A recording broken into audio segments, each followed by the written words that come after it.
Right, so now let's look at the alternatives to marriage. What else could you do instead of getting married? Some people choose not to get married. So you've got marriage, the legal union between a man and a woman. But then you might have cohabituation. This is when a couple live together and have a sexual relationship, but they're not married. In today's society, this is increasingly occurring because as a result, you've got financial implications of marriage. Marriage costs a lot of money. Some people see it as necessary and as a means of like really getting to know each other, knowing what it's like to live together, and therefore really knowing about whether they're ready to commit to each other. And also, it's like a trial run. It's like, okay, right, we're just doing this for now. So that's one important idea there with cohabituation. Some people might cohabit for all of their life. Maybe they just want to recognise marriage as an institution. I'm going to be really alternative and not do that.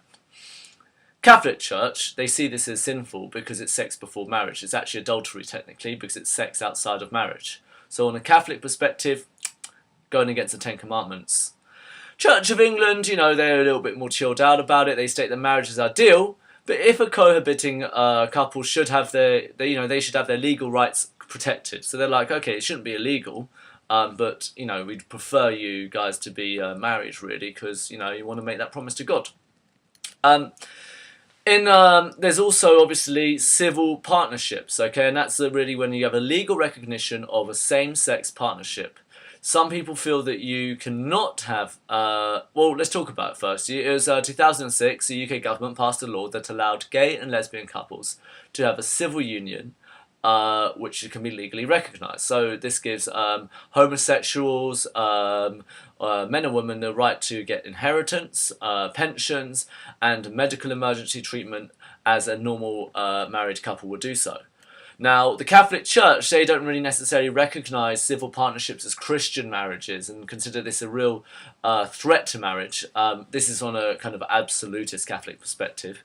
And they use the point that they use Leviticus stating that do not lie with a man as one lies with a woman, that is detestable, or that is an abomination. They call homosexuality an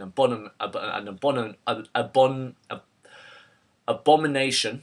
And also they make the point about two becoming one flesh, being man and woman very specifically. They say, like, he doesn't talk about man and man.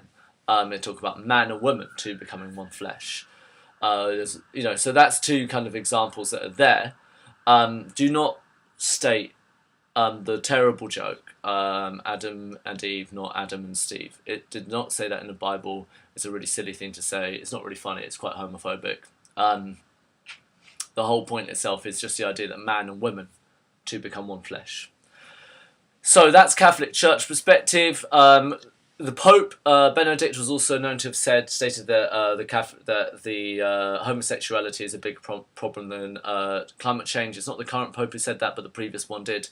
So that's another statement.